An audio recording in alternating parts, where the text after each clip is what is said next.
সবার এক বিশ্বাসের নাম। ধর্ম মূলত বিশ্বাস, অনুভূতি, আস্থা এবং আত্মিক সংযোগের উপর ভিত্তি করে গঠিত। এটি মানুষের হৃদয়ের বিষয়, যেখানে যুক্তি বা প্রমাণের চেয়ে আত্মিক উপলব্ধি ও আস্থায় মুখ্য ভূমিকা পালন করে। আমরা এক এক ধর্মে এক এক রকম ধর্মীয় রীতিনীতি দেখে থাকি। তেমনি আজ আলোচনা করব খ্রিস্টান ধর্মের ভিন্ন এক রীতি নিয়ে। খ্রিস্টান ধর্মে ব্যাপটিজম হলো এক ধরনের পবিত্র ধর্মীয় গোসল রিচুয়াল, যা বিশ্বাস ও পবিত্রতার প্রতীক। বিশেষ করে খ্রিস্টান মেয়েদের জীবনে এটি একটি গভীর আধ্যাত্মিক এবং সামাজিক তাৎপর্য বহন করে। যীশু খ্রিস্ট নিজেও ব্যাপটিজম গ্রহণ করেছিলেন, যা এই আচারকে খ্রিস্টানদের কাছে অত্যন্ত মর্যাদাপূর্ণ করে তোলে।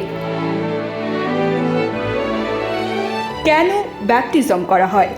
ব্যাপটিজম খ্রিস্টান ধর্মে একটি নতুন জীবনের সূচনা। এটি বিশ্বাসীদের পাপ থেকে পরিশুদ্ধ করে ঈশ্বরের সন্তান হিসেবে গৃহীত হওয়ার প্রতীক। মেয়েদের ক্ষেত্রে এটি শুধু ধর্মীয় দায়িত্ব নয়, বরং আত্মপরিচয় এবং সামাজিক স্বীকৃতির গুরুত্বপূর্ণ একটি ধাপ। চার্চের অনেক ধর্মগুরুর মতামত, ব্যাপটিজম হচ্ছে সেই পবিত্র জলীয় স্পর্শ যা একজন কিশোরী বা নারীকে খ্রিস্টান জীবনের পথে আনুষ্ঠানিকভাবে প্রবেশ করায়। এটি শুধু ধর্ম নয়, আত্মিক জাগরণেরও প্রতীক। ব্যাপটিজম করার পদ্ধতি চার্চ বা সম্প্রদায়ের ভিন্নতা অনুসারে কিছুটা পরিবর্তিত হতে পারে।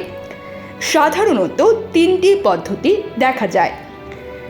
জলে সম্পূর্ণ ডুবিয়ে রাখা, ব্যক্তিকে সম্পূর্ণভাবে জলে ডুবিয়ে দেওয়া হয়। মাথায় জল ঢেলে দেওয়া, মাথার উপর পবিত্র জল ঢেলে দেওয়া হয়, পবিত্র জল ছিটিয়ে দেওয়া হয়। মেয়েরা সাধারণত সাদা পোশাক পরিধান করে, যা নিষ্পাপতার প্রতীক।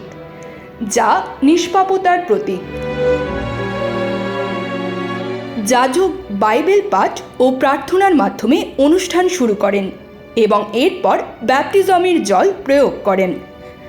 পরে চার্চের সদস্যরা গান ও প্রার্থনার মাধ্যমে মেয়েটিকে অভিনন্দন জানান।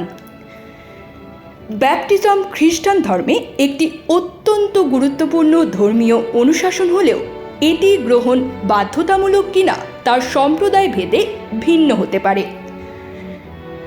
ক্যাথলিক ও অর্থোডক্স চার্চে শিশু বয়সেই ব্যাপটিজম বাধ্যতামূলকভাবে সম্পন্ন করা হয়। পরিবারের পক্ষ থেকে অনুমতি নিয়ে এটি সম্পন্ন হয়।